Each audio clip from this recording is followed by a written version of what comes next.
Alright, so I'm really excited to talk about Captain America Civil War, which is probably my favorite Marvel Cinematic Universe movie. I'd say that or Black Panther, probably. And I really think that this movie, it gets a lot of praise, it really does. A lot of people praise Winter Soldier more, because it's more gritty and more down to earth. And this one isn't as down to earth, but as a movie, this is... it's already entertaining regardless. It's a Marvel movie, and I think they're all entertaining. But this movie is just so incredibly well made, and I usually try not to make that my reasoning to like a movie is because, oh, it's so well made. There's some I do that. There's some exceptions, but this one just is fantastic. The way that they incorporate this story with all of these Marvel characters who have been in all the other movies, how they make them all have specific reasons to be part of each side is really incredibly well done. Like how they're written, how these characters are introduced, how these older characters, how you see both ends of why they're on each side of these issues. They really both, all these characters are incredibly developed in a way. Even if they've got a couple lines, they are developed so well. And I really love the fact that we've got this movie where it builds up to a fight between Iron Man and Captain America, which came out right when Batman v Superman came out, and this is obviously the better one, obviously, but, and I like things about Batman v Superman, but the thing about this movie is just how incredibly well made it is for a Marvel movie, how entertaining it is, how everyone is so well developed and well written. I love how Tony Stark and Steve Rogers, the way that you see both of their problems with the reasoning in this movie, because this movie starts out with how all the damage control that has happened since before this movie and all the Marvel movies is noted by General Ross, who is now Secretary of State Ross, which is awesome that they brought William Hurt back. That's really cool, because Incredible Hulk is underrated and people always forget about it, so I'm glad that they brought him back. But Secretary of State Ross is trying to get them to sign the Accords to where they will only be called if everybody decides on it. They can't just go and fight on their own anymore because of all the damage, because of all the deaths. And I love the fact that you see how Steve Rogers, the lines he says whenever they're all talking to Ross, and how he says that, how are we going to do this if everybody just decides this in a universal thing? How long will it take until we actually fight them, and what if we don't see fit fighting this way? And it feels like Captain America, who is a true hero in all of his movies, and how he has developed. Like in the first movie, he was just this short, small guy who had all these issues where he wanted to just fight for the cause. He wanted to fight for the world and fight for everybody in World War II.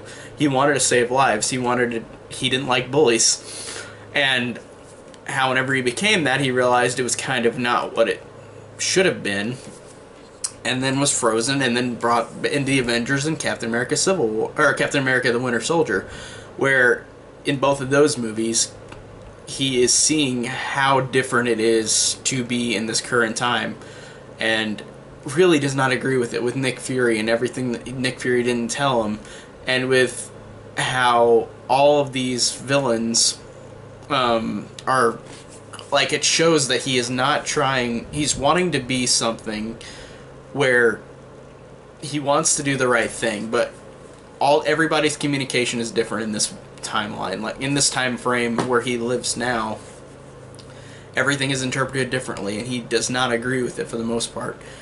And I like the idea that he doesn't want to sign the Accords because he realizes that what if it takes too long to do it, and what if we don't feel the same way, and what if we feel like it's the better way? And I like how there's kind of a hypocritical sense to that for his character. I think that that's cool that he is wanting this, but he could think that they're right too with the Accords, but he doesn't look at it the same way, or the way he wants to. And also because of Bucky, and how Bucky the Winter Soldier is still out there, and is being blackmailed as as murdering more people after Bucky has gone back to his normal self. I like that idea that Cap is just wanting to save his friend, and he doesn't know what to do. He doesn't know if he should sign these accords because he doesn't think that it's right in his eyes. And I love how Tony Stark, for both sides, you saw Steve Rogers' side, and then Tony Stark's side. Tony Stark, who has, in all these movies, had a great arc too, has developed to where, after Age of Ultron, creating an artificial intelligence that has killed a lot of people in Sokovia, and Pepper Potts being gone for now, they've got a breakup. And then in the scene, which is one of my favorite scenes in any of these Marvel movies, with Alfre Woodard, who plays in Luke Cage as well, but she's in this movie as another character. There's a scene where Tony Stark is in the building at the beginning of the movie, and he is downstairs talking to this woman played by Alfre Woodard, and this is one of the best scenes in any of the Marvel movies in my opinion. But he goes up to her, and he says, "Are you going up?" Because there's an elevator, and she says, "I'm right where I want to be." And then she slowly but surely gives him, like, she tells him, like, that she has a kid, like, she loves this job, and she said it made me be able to have a son.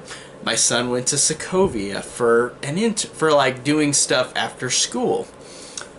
And I love how it builds up to her saying that to Tony Stark, "You murdered him. You murdered my son, and I blame you. You think you're fighting for us, but you're not." And it is, because Alfre Woodard is one of my favorite actresses anyways. Like, she is fantastic and gripping in that scene alone, that one scene she's in this movie. And you get all you need to know with Tony Stark. Why he feels this way. Why he goes to this length to sign these accords, because of what he did with Ultron, what he has done before, how arrogant he is, how he does not think of other people's actions. And now it is finally coming to his head because of that fantastic scene, like with her, where you realize that there are casualties. The Avengers went home after Sokovia. They didn't, and New York, they went home. They didn't have anything to do with the people who died and grieved. So I really love the fact that they did in such a fantastic way of showing that these heroes are hypocritical in a way where they save the day, but they don't really. They kill a lot of people in the same process. And I love how this is a superhero movie that addresses that problem. That's not one that I see. It comes up in many superhero movies. That's really incredible and really, really just works incredibly well. All these other characters besides Tony Stark and Steve Rogers all have a reason to be on one side. You really see every single character has a couple of scenes or a couple lines of dialogue that completely, you get why they are on Tony's side or why they are on Cap's side. And I love the fact Baron Zemo, who's the villain of this movie, who is one of my favorite Marvel villains. I think he's incredibly underrated. And this guy, like, he's not in the movie much. Daniel Bruhl plays him. He's not in the movie much, but he's really incredible. The way that he manipulates the Avengers, the ones on Earth at least, in this movie, how he manipulates Cap and Tony, how he blackmails Bucky Barnes into making it look like he murdered, or he blew up the UN building and he killed T'Challa's father, who T'Challa is introduced in this movie, and he sets it off to where everybody is against everybody. And Baron Zemo is really a fantastic villain in this franchise, in this only one movie he's been in so far, but he is fantastic in this, the way he's written, because you realize by the end, and the performance rings true too, because the performance is fantastic as well, but the scene at the end where you realize why why Zemo is doing all these things. You realize that he was in Sokovia, like an op guy in Sokovia, and you realize that he had a family that he lost, and there's a line that's really gets me, and I get every single reason why this guy is a villain, why he is evil, why he does this thing. Evil. Like he sees the situation differently. He talks about whenever he and T'Challa have the final showdown before he tries to shoot himself. When he talks to T'Challa about how he wants to break the Avengers up because in Sokovia he had a family. He said how his kids wanted to see Iron Man flying around in Sokovia while they're so far away from the damage. And he said, we'll be fine. There's no way they can reach us. And then he says that he spent 2 days trying to find his family in the rubble. And the performance and the line just get me, because that is so intensely, like, you get every single reason why this character is like this, and you see why he wants to break these characters up, why you want to break these heroes up. And I love the fact that that in this movie the Avengers are not always treated as heroes. They are treated as, they're not black and white. They're very gray, where they've saved the day, but they've caused so many deaths. They've caused so much damage.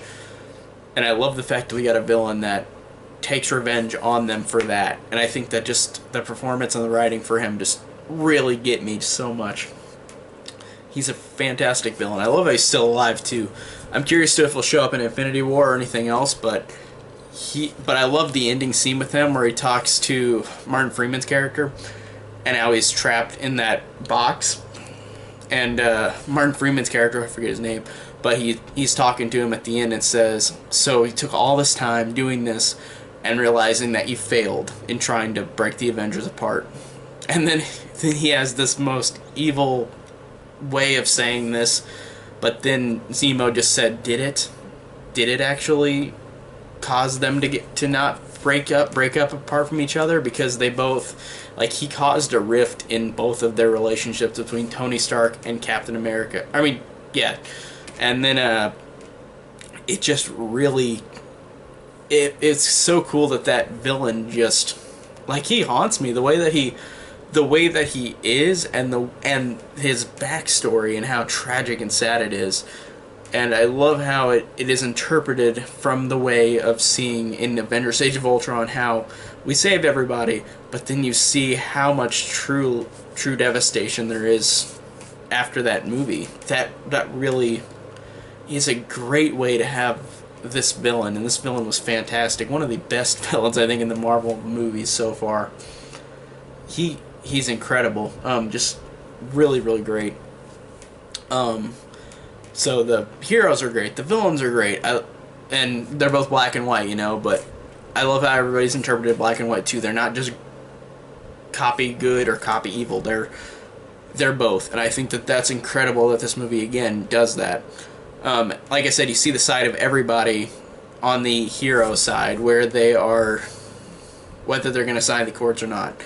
And it builds up to this really awesome fight between both sides at the airport, and it is really cool. I like how it builds up to this. I like how, even though this movie literally just introduces Black Panther and SpiderMan, we get such a fantastic introduction to both of them, and they are both complete and utter standouts in this movie. T'Challa, it starts out with him at the UN building, and his father gets killed in the bombing, and there's a scene where he's crying over his dead body, and that's all you need to know about this character. Like, and then you realize that it makes it look, since Zemo makes it look like Bucky killed him, all T'Challa's doing is trying to get revenge on him. And I love the fact that he is introduced and incorporated into the plot this way. He's never been in a movie before in the Marvel Universe yet, and he is interpreted and incorporated just incredibly well, just wanting to kill Bucky because of this. And by the end, he realizes, like I said earlier, with the scene with Zemo at the end, and him, where he realizes that that he has lost it, like, and he almost made him kill the wrong man. Zemo almost made him kill Bucky, even though he didn't do it. I thought that's really great, and that was an incredible way to incorporate this one character that's never been in any of the Marvel films yet, until Black Panther after this. And Spider-Man. I already genuinely love the other Spider-Man movies, the other two iterations, and I was kind of hesitant, like, is this Peter Parker going to be good because Andrew Garfield, I think, still is my favorite Spider-Man. Say what we will about the movies, but I think that he had an incredible performance in both. But Tom Holland gives him a run for his money. Like, Tom Holland is just as awesome in this and in his own movie. And I love how Spider-Man is incorporated too, where Tony Stark, desperate for find something else for this fight at the airport, he's desperate to find somebody else to even the playing field.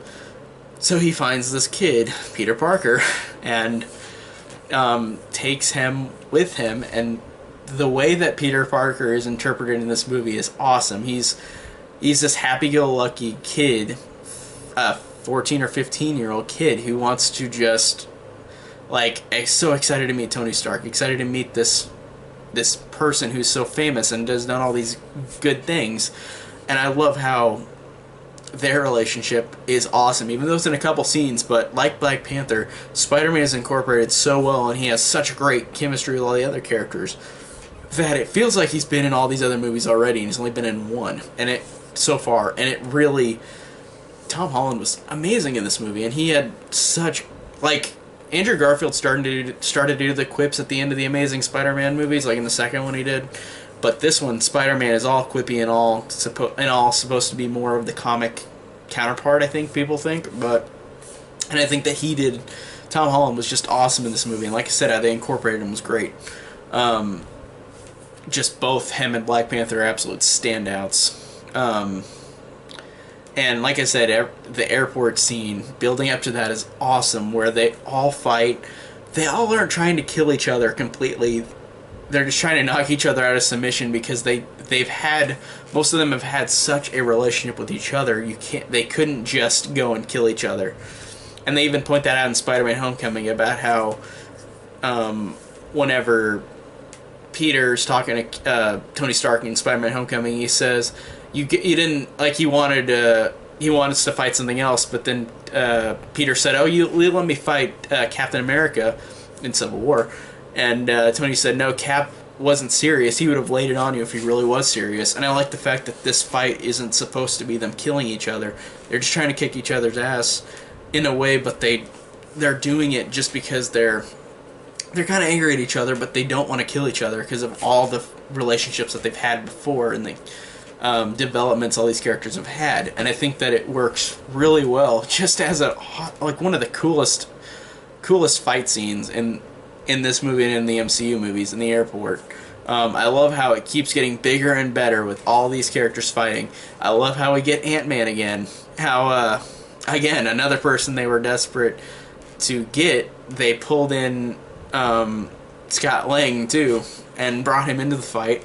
And he becomes Giant Man, which he didn't become an Ant-Man, and that's so cool that he became Giant Man. And his jokes with Spider-Man's jokes were hilarious and awesome. Like how Spider-Man, Peter Parker was saying, you guys ever seen the old movie Empire Strikes Back with the big walkie thingies? And then, like, he gets his web over Ant-Man, like the AT-ATs in Empire Strikes Back, and knocks him down. And it is hilarious because it's just so incredible. These characters, even the ones who just introduced in this movie, have such great humor and such great chemistry with each other that it really is so strong and so incredible. One of the best, coolest fight scenes in any of the Marvel movies, the airport scene, and the scene before where Cap and Bucky reunite at this place Bucky's at. Bucky jumps out the window. Then T'Challa, Black Panther, fights him. Then they fight underground in an underground road system. And then it keeps escalating, and that's a fantastic fight scene too. And the fight scene at the beginning is great, and then the fight scene at the end is fantastic, where it's Tony, Bucky, and Cap. That scene is great because it builds up to such a great twist that I did not see coming. I haven't read the comics, I don't know if this is accurate to the comics, but in this movie, you realize that Bucky, as the Winter Soldier in 1991, killed Howard Stark and his wife, Tony's parents. And whenever Tony Stark figures it out and realizes that Cap knew that he'd murdered them, he finally knows the truth. It is one of the coolest and most, like, I did not expect this twist at all in this franchise. to happen, that Bucky killed Tony Stark's parents. And it leads to a fantastic fight between the three of them, to where Bucky's arm gets blown off again, the metal arm that he can't really control whenever he's hypnotized, whenever Zemo reads the lines. So Bucky's arm gets blown off, and then Cap and Tony fight to the point where Cap literally busts his shield into Tony's thing in his chest, where he almost could have been killed, but Cap just at the last minute does not. He halts, he stops, and then he walks away with Bucky. And I love the fact of how amazing that built up to it, and how incredibly intricate all these characters are introduced. Now, incredibly intricate the plot is with the villain and with the heroes, and with how they all connect in such an incredible way. Like, this is one of the most well-made superhero movies ever, I think. I think that just how they are all incorporated is fantastic. You know the reasons to everybody, you know everybody's reason why they're on one side or the other. You know exactly why Baron Zemo is like this.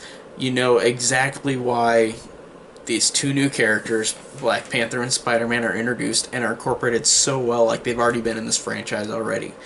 God, this is just, this or, it's hard to choose. This or Black Panther are probably my favorite film of the MCU, but I can't choose between the two. I think that they are both incredibly fantastic, and this one just using everything that has come before it, making it incredibly well written, incredibly well acted, incredible twist, incredible action, just overall incredible. One of the best Marvel movies I've ever seen, and I love it so much. And I'm so curious to see how we're going to resolve this in Infinity War, because Tony Stark and Captain America are separate sides. Cap broke out his team at the end, and Tony Stark's team is not in prison. So I'm curious to see how they are going to resolve this arc. And it just works incredibly. I love this movie so much. One of my favorite Marvel movies, one of my favorite movies ever. Like, overall, it's just fantastic, and I love it so much. Man, this just blew me away. Man. Alright, so I think next I'm going to talk about Spider-Man Homecoming. I know Doctor Strange came out next, but I'm going to talk about Spider-Man Homecoming next because it evolves from this movie to Spider-Man, and then Doctor Strange evolves into Thor Ragnarok, so I'm going to talk about it that way. So, next up is Spider-Man Homecoming. I'm incredibly excited to talk about that one too because it's awesome. Love that movie too, but thanks guys so much for watching. See you at the next video.